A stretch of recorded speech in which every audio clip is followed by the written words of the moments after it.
Drogba getting himself into further trouble. It's a fucking disgrace. This is a disgrace. Yeah, that's the way it is, people. Losing at home at Stamford Bridge against Sunderland is a disgrace. A team that is coming from the Championship. Their first season after a very long time in the Championship. They came to Stamford Bridge and beat Chelsea Football Club. Lord have mercy. I don't even know where to start this video and how to structure this video.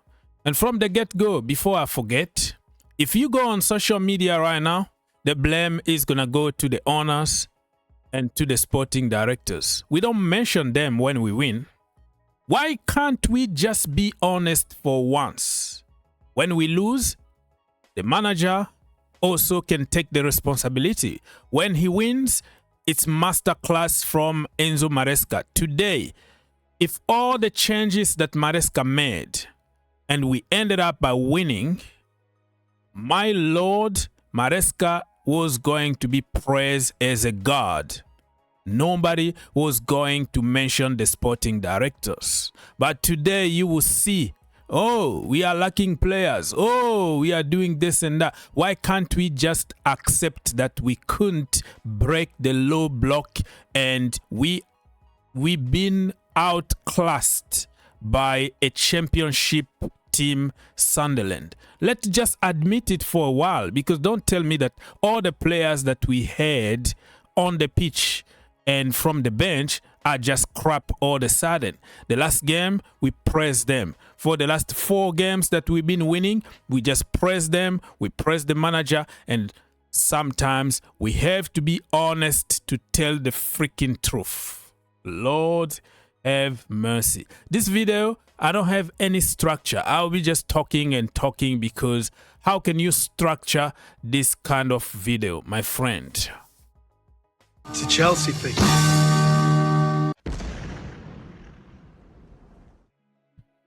And the lineup was exactly as I predicted. If you watched my match preview, you will see that I put it right. I said Robert Sanchez, Marco Correa, Chalobah, Anchampong, Reece James, Enzo Fernandez, Moises Caicedo, Garnacho. I also said that Joao Pedro need to play with Mark Guiu, and this happened exactly the way I said it. And also Pedro Neto from the right-hand side. Exactly. So I was so happy that, hey, for the first time in a long time that I predicted something and this happened exactly 100% what I wanted. But the strategy on the pitch, we were just lacking the energy, the passion, the urgency. Everything was lacking. And after Garnacho scored that goal, we just thought, oh, yeah, 1-0. We are at Stamford Bridge. Game over. We're going to win this game. My friend, a game is not won in the first half or after 1-0. I don't know what happened to Chelsea today, man. So Garnacho scored in the 4th minute. Started early and I was like, yeah, let's go. Remember last night my tarot in my video was like, Garnacho hat trick. People were laughing at me. It's just a funny tarot, but it was question mark in the end, right? Garnacho hat trick. It's a question that I asked myself, and I was happy, man. Garnacho, keep going, but it didn't happen, man. And Sunderland in the 22nd minute, that is a very poor goal to concede. A long throw, another set piece, let's call it set piece, and we don't know what to do. We don't know how to defend. I think we conceded that kind of goal against Brentford or something, like those long throws.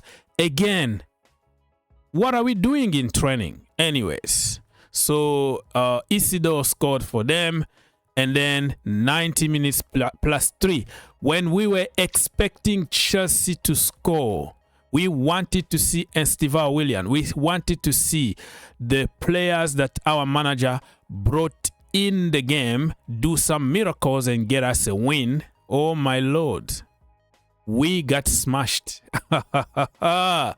You know, lately we've been scoring the last minute goal. Remember, against like Liverpool and so we are like, okay, now we know how to win the last minute. But today, Lord have mercy, 90 minutes plus 3.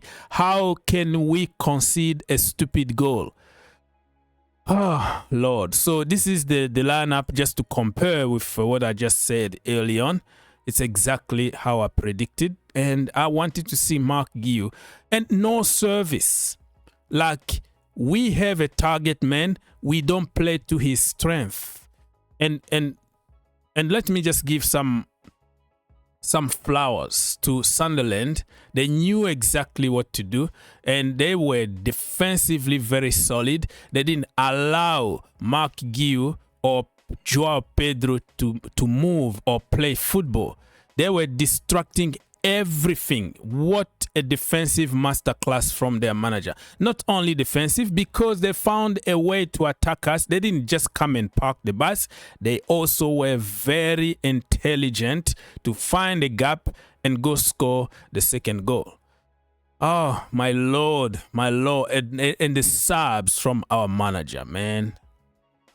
Look, Tosin came.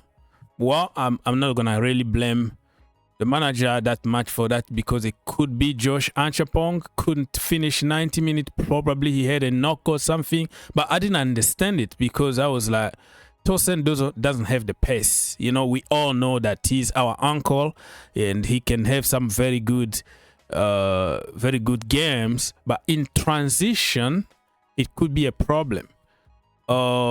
Jamie Gittens came, didn't do anything. Andre Santos, he came just to get the yellow card. Tariq George and Estevan Willian, all of them from the bench today, didn't do anything because we didn't have the right tactics to try to break that low block. That's the way it is. And don't tell me that because we didn't have Drogba or we didn't have Haaland and Mbappe, that's why we have to blame the sporting directors.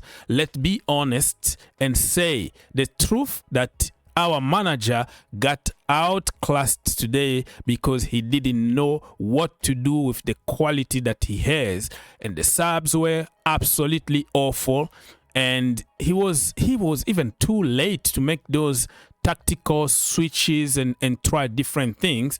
We got outclassed today. Let's be honest. It's a Chelsea thing.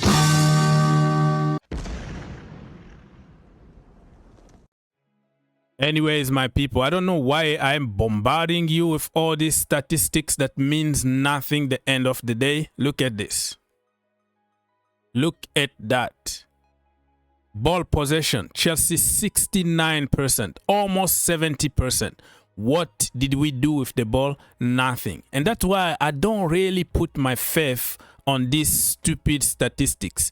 Statistics are for people who don't watch football, who don't understand football, who never went to a game of football or play football in college, school, or whatever level. You need some knowledge, some basics knowledge of football. Today, what we see is somebody who didn't watch anything, and he jumped on TikTok, and then he collects some kind of stupid statistic about ball possession, dribbles, and goals scored, and pass assist, stuff like that, and start pretending as if he knows football better than anybody. You can have 10% possession, but you win 3-0. All right? You can dribble, have nutmeg, do whatever you want. If you don't win a game of football, it's nothing in the end. Lord have mercy. Shot, look at shot. 15 for Chelsea, 10 for them. Shot on target, Chelsea 8 shot on target, but only scored 1 freaking goal. And a team that only had 4 shot on target, 2 goals, and they won the game in the end. Look at us, 7th on the table, and we can even go more below because other games need to be played. Oh, Sunderland, they are second. Yeah, congratulations. Bravo. Congratulations to them. So, in the last 5 games in the Premier League, Chelsea lost 3, only won 2. So, our form in the Premier League is not that good this season. We have to improve. And, man, now we're going to go to a run of some difficult games. Every game is difficult. Like I always tell people, on paper, it can look like, hey, this is a walk in the park. We are going to smash them, blah, blah, blah. But the result is completely different because you are playing against 11 professional footballers that can even have more quality than you. So it is what it is. Get in the comment section down below. Let the blaming game start. Who are we going to blame today? The sporting directors? The lack of transfer activities? The players are not good enough? Or the tactics from the manager not good enough today to win us the game? It is what it is. If you enjoyed the video, make sure you subscribe If you really like the video, make sure you subscribe and turn on your notification. and turn on your notification. For more videos, click here, and to subscribe, click here. What are you waiting for? Subscribe now.